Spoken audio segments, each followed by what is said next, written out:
تو میرا سب سے پہلا سوال آپ سے یہ ہے کہ رزق حلال ہے کیا، اور اسے حاصل کرنے کے لیے کون سے ذرائع اختیار کیے جا سکتے ہیں؟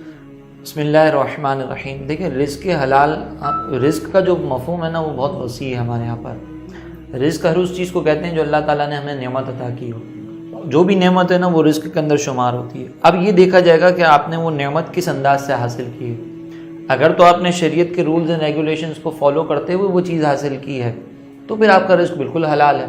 اور جہاں آپ نے شریعت کا رول توڑا تو وہاں پہ آپ کا رزق حرام ہو جائے گا. اب یہاں پہ پرابلم یہ ہے کہ ہم جب یہ بات کرتے ہیں نا شریعت کے رولز اینڈ ریگولیشنز، تو پھر شریعت کے ہی رولز چلیں گے، اس کے مقابلے میں مارکیٹ کے رولز نہیں چلیں گے. ہمارے یہاں پہ مارکیٹ کے اندر بہت سارے رولز ہوتے ہیں جو شریعت سے ٹکراتے ہیں، اور اکثر لوگوں کو دیکھا گیا کہ مارکیٹ کے رول کو فالو کریں گے، شریعت کو پیچھے چھوڑ دیں گے. فار ایگزامپل میں آپ کو ایک مثال دیتا ہوں. ہمارے یہاں پہ فلیٹس خرید و فروخت ہوتی ہے، فلیٹس کی خرید و فروخت. اس میں بھی ایک رول یہ ہے کہ بھائی اگر آپ نے مجھے سودا کینسل کیا، آپ نے مجھے ایک فلیٹ بیچا اور سودا آپ نے کینسل کیا، ٹھیک ہے، فلیٹ آپ بیچ رہے ہیں، میں نے آپ کو جو ہے وہ ڈپازٹ دے دی، سودا آپ کینسل کر رہے ہیں، تو میرا مطالبہ یہ ہوگا کہ آپ مجھے ڈبل ڈپازٹ واپس کریں گے. اور اگر میں سودا کینسل کروں گا تو میری ڈپازٹ آپ ہڑپ کر دیں گے. یہ مارکیٹ کا اصول ہے، لیکن یہ شریعت کے اصول سے ٹکرا رہا ہے کہ آپ نے جب سودا کینسل کر دیا، چیز آپ کو خرید و فروخت کرنی ہی نہیں ہے، باہمی رضامندی شامل ہے، تو آپ کا پیسہ آپ کے پاس، میرا پیسہ میرے پاس. بالکل ایسا ہی. اسی طریقے سے آپ تھوڑا سا اور آگے چلیں.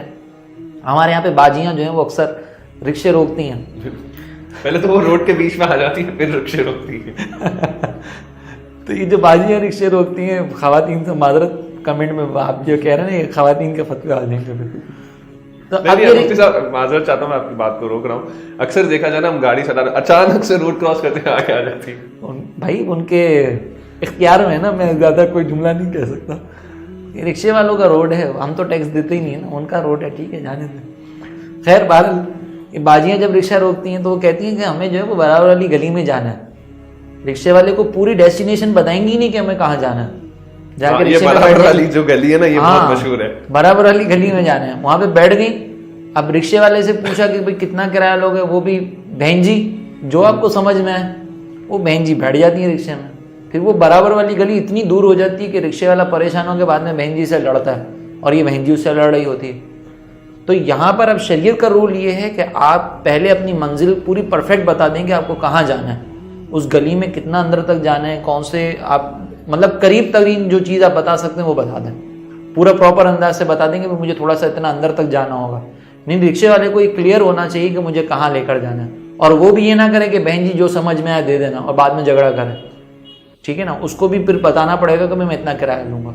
اب یہ جو ہمارے یہاں پر ڈیل ہو رہی ہے یہ بھی شریعت کے خلاف ہے. اس طریقے سے بھی رزق حرام ہو سکتا ہے. تو اب ہمارے یہاں پہ پرابلم یہ ہے کہ ہم لوگ اپنی طرف سے کچھ رولز ہیں، اپنی طرف سے کچھ ریگولیشنز بنے ہیں اور اس کے مطابق ہم چلتے ہیں.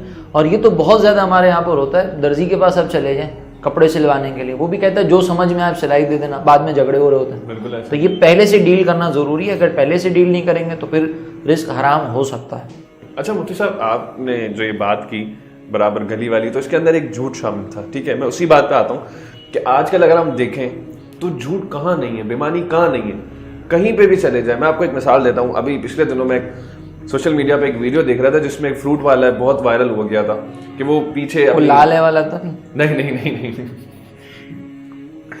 وہ پیچھے اپنی ریڑھی کے پیچھے جو ہے نا وہ اسٹرابریز پہ کلر کر رہا تھا، وہ لال ہی ہو گیا نا. تو وہ اس طرح سے اپنے مال کو بیچ رہا تھا.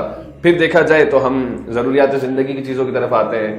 پھر دوسری چیزیں اگر ہم دیکھیں تو وہ اس طرح سے مارکیٹ میں بیچی جاتی ہیں کہ بھائی آپ کو آگے ایسی چیز نہیں ملے گی، حالانکہ وہ چیز آگے مل رہی ہوتی ہے مارکیٹ کے اندر سستے ریٹ میں، اور سستے ریٹ میں مل رہی ہوتی ہے.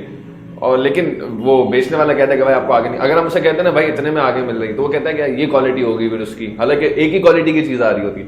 لیکن وہ اپنے مال کو بیچنے کے لیے ایک تو جھوٹ بولتا ہے، پھر سامنے والے کے اوپر الزام لگاتا ہے کہ بھائی وہ اگر سستے میں بیچ رہا ہے تو وہ اس کوالٹی کا مال بیچ رہا ہوگا. اس کو صرف یہ جھوٹ نہیں کہتے، یہ جھوٹ تو سمجھا ہی نہیں جاتا نا. اس کو کہتے ہیں ہماری مارکیٹنگ ٹیکس ہیں. یہ ہم جو ہے نا سامنے والے کو جو بیوقوف بنا رہے ہیں، اس کو ہم یہ کہہ رہے ہیں ہم بہت اچھے سیلز مین ہیں، حالانکہ دیکھا جائے تو یہ جھوٹ ہی ہے. وہ ایک جملہ یوز ہوتا ہے نا، کسٹمر کو بوتل میں اتارنا، بوتل میں لا کے بوتل میں اتارنا. بوتل کے اندر اتارتے بھی ہیں، بند بھی کرتے ہیں، پر ٹائٹ سے ڈھکنا بھی لگا دیتے ہیں کہ باہر نہ نکل سکے کسٹمر. تو کہنے کا مقصد یہ کہ ہر جھوٹ کے نتیجے میں حاصل ہونے والی کمائی ضروری نہیں کہ حرام ہو، لیکن بندہ جھوٹ بول کے کم از کم گناہ گار تو ہو رہا ہے نا. اب یہ میں نے جو جملہ کہا ہے اس پہ ہو سکتا ہے لوگ کنفیوز ہو جائیں گے، یار جھوٹ بول کے کما رہے تو کیا حرام نہیں ہوگا؟ ہر صورت میں حرام نہیں ہوتا، اس کی ایک تفصیل ہے، کبھی موقع ملے گا انشاءاللہ تو پھر ہم اس کے اوپر گفتگو کریں گے۔ لیکن کہنے کا مقصد یہ کہ آپ گناہ گار تو ہو رہے ہیں، یہ جملہ بولنے کی ضرورت کیا ہے؟ آپ اللہ پہ بھروسہ رکھیں نا۔ آپ اگر اپنی چیز کے بارے میں کہہ دیں گے کہ بھائی میری چیز میں یہ کوالٹی ہے اور میری طرف سے یہ دام ہے، اب آگے سے ملے گی نہیں ملے گی، اتنے کی کوالٹی ہوگی، یہ کوالٹی ہوگی، یہ بولنے کی ضرورت کیا ہے؟ آپ اللہ پہ توکل تو کریں کہ آپ نے سیدھی سیدھی بات کی ہے، آپ نے سچ بولا ہے تو آپ کی یہ چیز بک جائے گی، کسٹمر لے لے گا اگر آپ سچ بولیں گے۔ ہمارے یہاں پہ پرابلم پتہ ہے کہ ہم اللہ پہ توکل کامل طور پہ نہیں کرتے۔ اب وہ ہم یہ سمجھتے ہیں کہ ہم نے اگر اللہ پہ بھروسہ کر لیا اور سچ بول دیا یا ہم نے کوئی ہیرا پھیری نہیں کی تو ہمیں رزق نہیں ملے گا، یعنی اللہ پہ بھروسہ کریں گے تو رزق نہیں ملے گا معاذ اللہ، اور ہم جو وہ جھوٹ بولیں گے تو ہمیں مال مل جائے گا۔ یہ کون سا رویہ ہے؟ اس پر جو ہے نا ہمیں تھوڑا سا ورکنگ کرنے کی ضرورت ہے کہ کم از کم آپ جھوٹ نہ بولیں، کوئی ایسی بات نہ کریں کہ جس سے سامنے والے کو دھوکہ ہو رہا ہو، آپ اپنی سیدھی سیدھی چیز بیچیں۔